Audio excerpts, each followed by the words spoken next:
Well, lots happening south of the border and beyond, including a bombshell report about last week's debate between Donald Trump and Kamala Harris. And what is this about another assassination attempt on Trump? Here to discuss it all is our foreign affairs correspondent, Lisa Daftari, joining us from Los Angeles. Lisa, welcome back to Bridge City News. Great to have you on, as always. Thank you for having me, Jeanette. Great to be on. Of course. So, Lisa, there has now been not one, but two alleged assassination attempts on former President Donald Trump's life. Now, FBI are saying that Trump was playing golf in West Palm Beach, Florida, when Secret Service noticed the barrel of a rifle sticking out of the bushes. So, Lisa, what do we know thus far about this alleged attempt? So the suspect is in custody. That's the good news in the sense that he's been caught. A witness, reported his license plate, and they were able to apprehend him very shortly thereafter. Somebody who's been donating to the Democrat Party for years, different interest groups, as well as posting very, very concerning posts about the war in Ukraine. And of course, it's come out that he's also very anti-Semitic. A lot of his posts had that nature. It's interesting because this morning, there will be many investigations into this. Governor DeSantis said that Florida will be conducting their own independent investigation apart from the federal investigation, as well as obviously there are a lot of individuals looking into this, and I know a lot of the reports this morning are talking about why this individual even knew where Donald Trump would be on the golf course at that specific time. So who's leaking? How is this sensitive information getting out? And will there be another attempt? This is crazy. I saw a meme, obviously tongue in cheek, this morning that said right now, the number of assassination attempts against Trump equal the number of media interviews that Kamala Harris has done. So, it's meant to be a joke, but it really, enough is enough. We don't want any political violence. We don't want any violence against anyone who is serving in office, and we don't want this to become a precedent on either side, anywhere in the world. So I think it's very important that this is a bipartisan issue, and we talk about it that way. Yeah, interesting that you brought that up because I was going to ask, how did this person know about Trump's schedule? As far as I had heard, Trump hadn't booked the time or anything. I think it was just he just showed up spontaneous. How did he even get on the golf course? Do we know anything? Right, exactly. This is obviously, a very targeted, very strategic effort that the shooter made to do that. He was wearing a bulletproof vest, so it's not somebody who's suicidal in that sense. Carrying his ammunition and then his getaway car. So as soon as the Secret Service did realize that he is there, he jumped in his black SUV and fled the area. But again, there were witnesses there that were able to identify his car, and that is how he was apprehended. Oh, gosh, the times that we are living in right now. Okay, so speaking of Trump, many of us took in last week's live debate between Donald Trump and Vice President Kamala Harris. It was, of course, moderated by the network ABC. And according to a report, an ABC whistleblower affidavit has been released this morning alleging that ABC coordinated with the Harris campaign to give her sample questions prior to the debate, a big no-no. And this is allegedly a sworn statement under penalty of perjury. So, Lisa, this is serious. It is serious. And up to now, this was a conspiracy theory, right?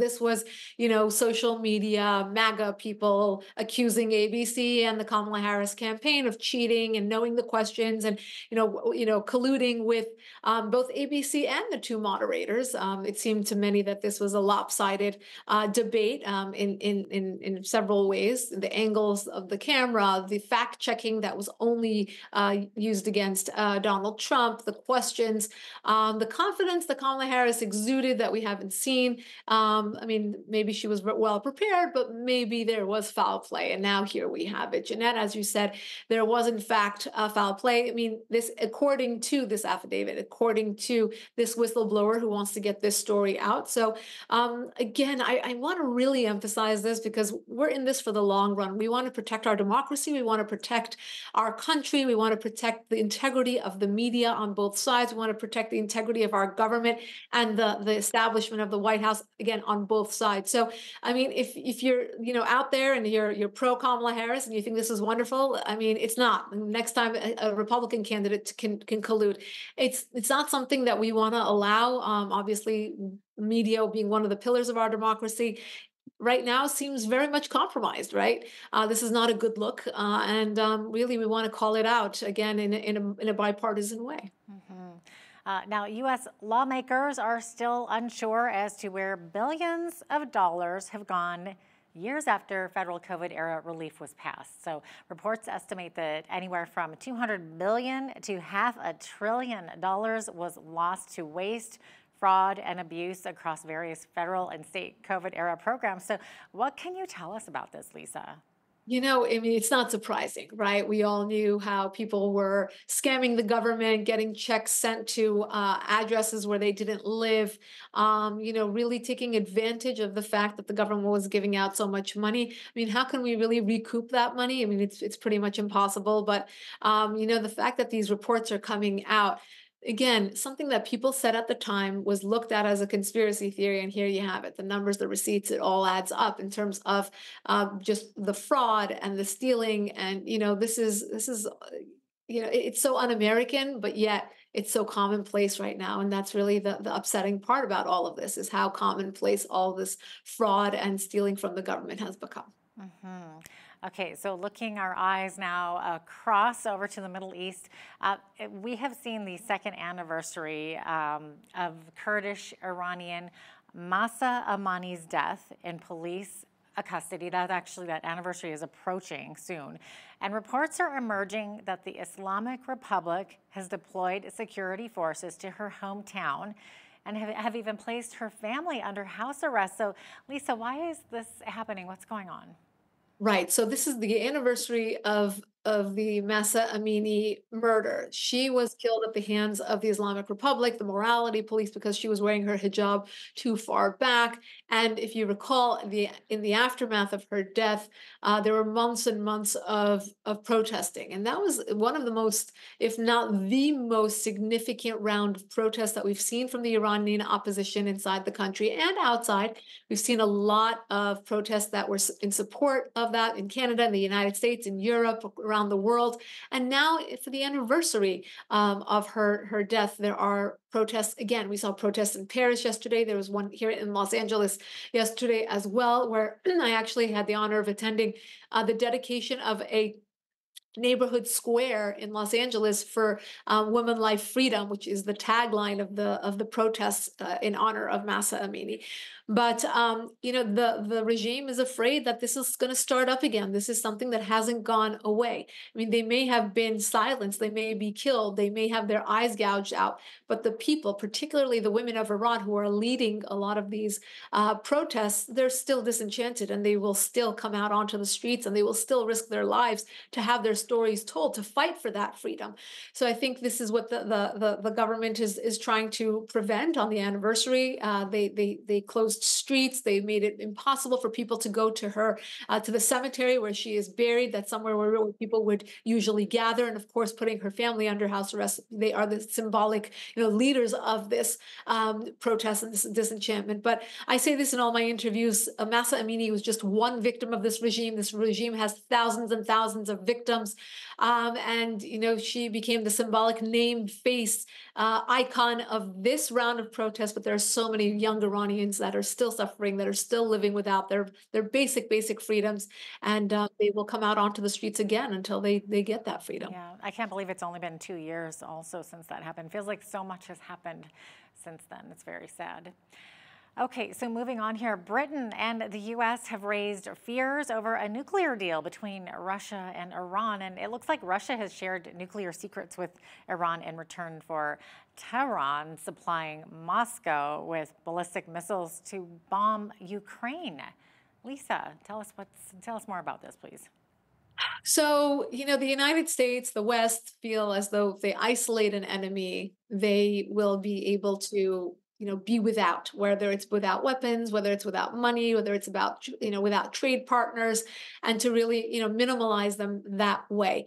In the last 4 years or so, we've seen our enemies not truly diminished by sanctions, by waivers. The Biden administration has been more lax on Iran's regime, for example, on China, for example, and these rogue nations have found ways to collaborate. They found ways to trade, to strike deals, to sell oil to one another, to sell weapons to one another, and that's why you have Russia and Iran working very closely with one another, and really raising concern for what could be next. We already know that Russia was using Islamic Republic made weapons in Ukraine. That has been talked about for months and months. We also know that China and the Islamic Republic struck a 25-year deal where they will be trade partners. We know that the Islamic Republic is selling oil to China and Venezuela. In the last almost 4 years, they sold almost $100 billion in oil. That's the money that they're using for their terror proxies: Hamas, Hezbollah, the Houthis.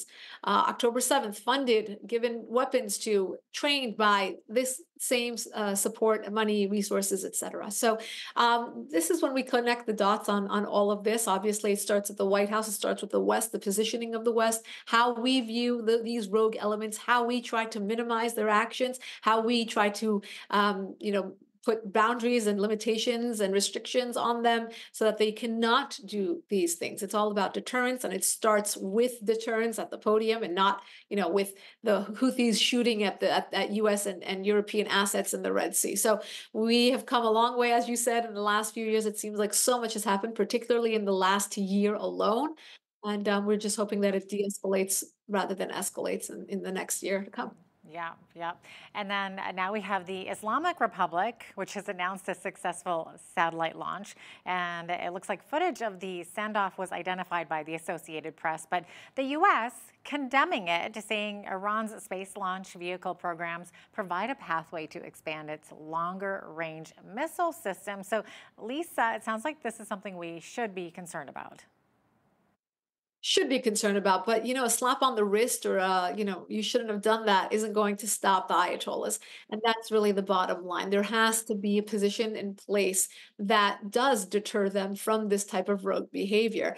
We saw this under the Obama administration, where they had a much more lax approach to the Islamic Republic. Not only a lax approach, but they really wanted to strike a deal with them. So they were making nice with them. The Obama doctrine on the Islamic Republic was that if we play nice, if we normalize relations with them, we'll have a safer world. And it was just the opposite. We saw that under the Trump years. We saw a pressure campaign, which put them on notice. They got, they were put under severe sanctions. I mean, we saw the Hezbollah, Hamas suffering, not being able to fund their terror activities the way that we're seeing them do now. And then the Biden administration, again, being, taking from the same handbook as the Obama administration, trying to make nice, trying to overlook a lot of these rogue actions by Iran's regime to strike up another nuclear deal, because they felt that that was, the way to conduct foreign policy. They felt that that was the way to tame the beast, so to speak. And we see that, again, it was not. The Islamic Republic has never been in such an advantageous position in terms of how much money it has, how it's calling the shots, how it's finding these strange bedfellows in Russia and China and others. And of course, keeping the protesters at bay. The biggest Achilles heel of the regime being the people, the protesters, the opposition, and having full control and really intimidation over them as well. Now we have the country of Turkey that has denounced Israel's assault on Gaza and has been advocating for a ceasefire in Gaza. No surprise there, I guess. Many countries are asking for that. But Turkey's spy chief recently met a delegation of leaders from the terrorist group Hamas.